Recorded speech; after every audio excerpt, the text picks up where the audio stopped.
World war one 28 जून 1914 से start हुआ और 1918 तक चला।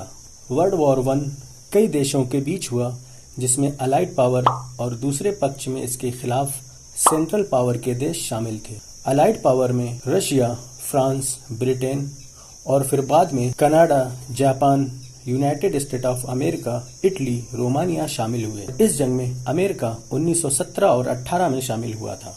सेंट्रल पावर में Austro Hungary, Germany, Ottoman Empire और बाद में बुल्गारिया और भी कई देश इसके साथ शामिल हुए। दोस्तों, वीडियो पसंद आने पर लाइक, शेयर, सब्सक्राइब जरूर करते चलें और बेल आइकन पर क्लिक करना ना भूलें, जिससे कि हमारी नेक्स्ट वीडियो आपको मिल सके। तो चलिए शुरू करते हैं history of world war one. World war one दुनिया का पहला ऐसा युद्ध था जिसमें बहुत अधिक जानें गईं, करोड़ों के ऊपर सिविलियन मारे गए और इससे कहीं ज्यादा सैनिक भी मारे गए। इस बर्बादी का आंकड़ा इस बात से लगा सकते हैं कि मरने वालों की संख्या 2 करोड़ के ऊपर थी। एक ऐसा युद्ध जिसमें कई सारे एम्पायर का एंड हो गया, कई कॉन्टिनेंट खत्म हो गए। इस युद्ध में Britain, France, Russia, Japan, US, Germany, Serbia, Ottoman Empire जैसे देश शामिल थे। इसलिए इसको हम the Great War, global war कहते हैं। ऐसा भी कहा जाता था कि अब आने वाले 20-30 सालों में ऐसी कोई जंग नहीं होगी, लेकिन 20 साल बाद द्वितीय विश्व युद्ध शुरू हो गया और इस जंग का नाम वर्ल्ड वॉर वन रख दिया गया। दोस्तों, क्या लगता है कि इतना बड़ा युद्ध कैसे हो गया? इसके पीछे बहुत सारे रीजन थे जो इस युद्ध का फैक्टर बने। तो आज हम डिस्कस करेंगे कि वर्ल्ड वॉर वन शुरू होने के कौन कौन से रीजन थे, किसने और कैसे इस एक छोटी सी चिंगारी को विशाल ज्वालामुखी से भी ज्यादा खतरनाक रूप दे दिया। चलिए शुरू करते हैं इस छोटी सी चिंगारी का इतिहास। साल 1908 ऑस्ट्रिया हंगरी एम्पायर के राजा फ्रांज जोसेफ ने बोस्निया के हर्ज़गोविना देश पर कब्जा कर लिया और उसे अपने साम्राज्य में मिला लिया। कुछ सालों बाद हर्ज़गोविना देश से क्रांतिकारी विरोधी गैंग ने जन्म लिया। इस गैंग का नाम ब्लैक हैंड पड़ा। फ्रांस जोसेफ के भतीजे, जो उस समय राजा बनने ही वाले थे, क्योंकि उन्हें सक्सेस यानी उत्तराधिकारी बना दिया गया था, जिनका नाम आर्चड्यूक फ्रांज फर्डिनेंड था। आर्चड्यूक को इनके जासूसों ने हर्ज़गोविना देश के सराजेवो शहर जाने के लिए मना किया, लेकिन ये नहीं माने और सराजेवो शहर में दाखिल हो गए। फिर एक 19 साल का लड़का जो ब्लैक हैंड गैंग का सदस्य था, जिसका नाम गारविलो प्रिंसिप था, इसने गोलियों से हमला करके आर्चड्यूक और उनकी पत्नी की हत्या कर दी। इस घटना ने तो महज वर्ल्ड वॉर वन को उकसाने का काम किया था, लेकिन इसके और भी रीजन थे, जिसमें पहला रीजन आता है बिटरनेस बिटवीन यूरोपियन पावर। जब 1871 में जर्मनी पावरफुल देश बनकर दुनिया के सामने आया, इसके बाद जर्मनी इंग्लैंड और फ्रांस की नजरों में खटकने लगा और यूरोपियन कंट्री के बीच तनाव पैदा होने लगा। उस समय सीक्रेट ट्रीटीज भी देशों के बीच होती थी, जो युद्ध का कारण भी बनी। सीक्रेट ट्रीटीज, गुप्त संधियां, ये आपस में 2 या 3 देशों के बीच मुआहदे होते थे। जिन देशों के बीच ट्रीटीज होती थी, दूसरे देशों को पता भी नहीं चलता था।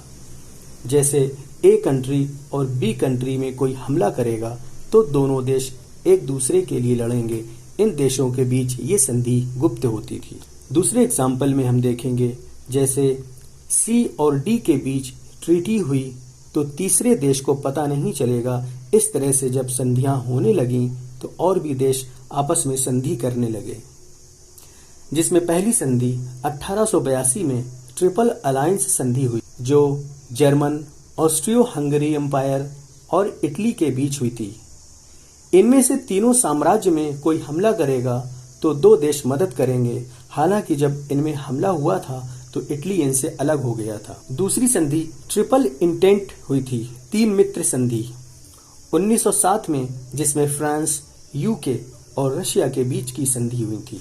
इन 2 संधियों ने पूरे यूरोपीय देशों को 2 गुटों में बांट दिया था, क्योंकि वर्ल्ड वॉर वन में इन 2 संधियों का बहुत बड़ा रोल रहा है। Number 3, militarism. हर देश अपना वर्चस्व बढ़ाना चाहता था, कोई किसी भी मामले में पीछे नहीं रहना चाहता था। इसलिए अपने देश को अधिक मजबूत बनाने के लिए यूरोपीय देश अधिक सक्रिय हो गए और टैंक, तोप, मशीन गन, सबमरीन और भी तरह तरह के हथियार बनाने लगे। इस दौड़ में सबसे आगे रशिया और ब्रिटेन थे। सैन्य शक्ति में आगे निकलकर ये देश अधिक बलवान बनना चाहते थे। रूस और ब्रिटेन धड़ाधड़ आर्म्ड फोर्स में आगे निकलते जा रहे थे, यहाँ तक कि इन देशों ने बड़े बड़े इंडस्ट्रियल एरिया, फैक्ट्रीज बना रखी थी। अपनी कुल जीडीपी का बहुत बड़ा हिस्सा हथियारों और आर्मी में एक्सपेंस करने लगे थे। ये भी बहुत बड़ा कारण था क्योंकि इससे और दूसरे देशों में ईर्ष्या पैदा होने लगी थी। चौथा रीजन था इंपीरियलिज्म, साम्राज्यवाद। ये भी वर्ल्ड वॉर 1 होने का बड़ा कारण माना जाता है। इसमें यूरोपीय देश अपनी अपनी शक्ति का इस्तेमाल करके दूसरे देशों में कब्जा करने की कोशिश में लग गए थे। उस समय ब्रिटेन अपने साम्राज्य को फैलाने में बहुत आगे था। दुनिया के 25% हिस्से पर ब्रिटेन का ही कब्जा था। उस समय कई देश चाहते थे कि उनका विस्तार ब्रिटेन की तरह अफ्रीका में भी फैले, मतलब अफ्रीका में कब्जा करना चाहते थे, जिसमें फ्रांस, जर्मनी और भी कई देश शामिल थे। नंबर 5 पर आता है इंडस्ट्रियल ट्रेड। सबसे पहले ब्रिटेन में, फिर फ्रांस और रशिया में इंडस्ट्रियल ट्रेड बढ़ने लगा। ये अपने गुलाम देशों से कच्चा माल मंगाकर नए प्रोडक्ट की मैन्युफैक्चरिंग किया करते थे और यूरोपीय अर्थव्यवस्था में बहुत बड़ा बदलाव आया। Number 6 nationalism. यूरोपीय देशों में नेशनलिज्म का प्रचार भी बहुत तेजी से बढ़ने लगा था। इसमें हर देश अपने अपने देश के नारे लगाने लगा था और इनमें यह कॉन्सेप्ट बैठ गया कि युद्ध के बिना देश महान नहीं बन सकता। मतलब अपने देश का विस्तार बढ़ाने के लिए दूसरे देश पर कब्जा या युद्ध करना जरूरी है। यह रीजन भी बहुत बड़ा फैक्टर बना था। आइए जानते हैं किन किन देशों ने किस पर आक्रमण करना शुरू किया। 28 जुलाई 1914 को ऑस्ट्रिया हंगरी ने सर्बिया पर हमला कर दिया, तो रूस ने ऑस्ट्रिया हंगरी पर हमला कर दिया, क्योंकि कुछ सालों पहले रूस और सर्बिया के बीच भी ट्रीटी हुई थी। 1882 में ट्रिपल अलायंस, जो जर्मनी, ऑस्ट्रिया, हंगरी और इटली के बीच संधि हुई थी, उसके हिसाब से जर्मनी ने ऑस्ट्रिया का साथ दिया और दोनों ने मिलकर सर्बिया पर हमला कर दिया। लेकिन इटली ने ऑस्ट्रिया हंगरी की मदद करने से मना कर दिया। इटली यह कहकर पीछे हट गया कि अगर हम 3 देशों में के ऊपर कोई हमला करेगा तो हम साथ देंगे, लेकिन हमला आप किसी दूसरे देश पर कर रहे हो। 28 जुलाई 1914 को रशिया ने भी जर्मन पर आक्रमण कर दिया। 1907 में जो ट्रिपल इंटेंट संधि फ्रांस, यूके, रशिया के बीच हुई थी, इस संधि के हिसाब से 3 अगस्त 1914 को फ्रांस ने रशिया और यूके के साथ मिलकर जर्मनी पर हमला कर दिया। यानी रशिया ने भी जर्मनी पर हमला किया, ब्रिटेन ने भी जर्मनी पर हमला किया। फिर जर्मनी ने बेल्जियम पर हमला किया, जिसके बाद फ्रांस पर हमला करना चाहता था, लेकिन जैसे ही जर्मनी ने बेल्जियम पर हमला किया तो ब्रिटेन भी इस युद्ध में शामिल हो गया, क्योंकि जर्मनी ये चाहता था कि बेल्जियम पर कब्जा करके हम फ्रांस पर आसानी से हमला कर सकते हैं।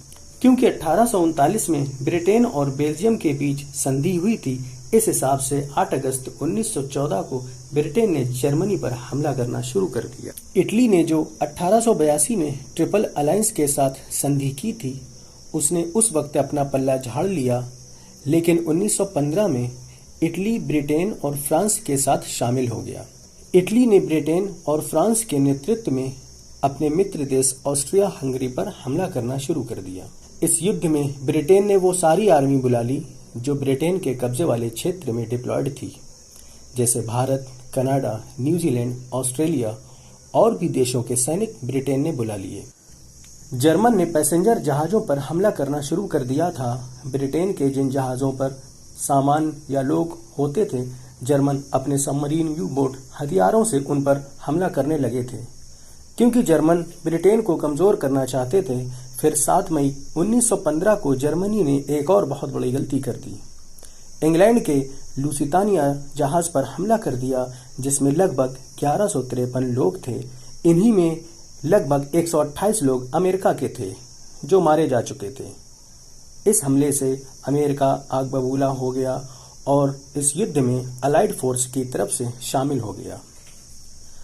इस युद्ध में रशिया बर्बाद हो चुका था। मार्च 1918 में रशिया और जर्मनी के बीच शांति समझौता हुआ और रशिया इस युद्ध से बाहर निकला। इस तरह जर्मनी और रशिया की लड़ाई समाप्त हो गई।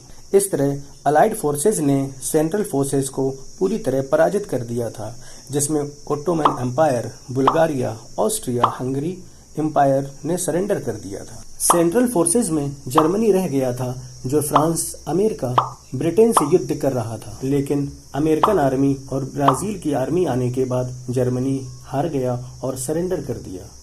11 नवंबर 1918 को जर्मन ने सरेंडर पेपर पे सिग्नेचर किया और इस तरह वर्ल्ड वॉर 1 का अंत हो गया।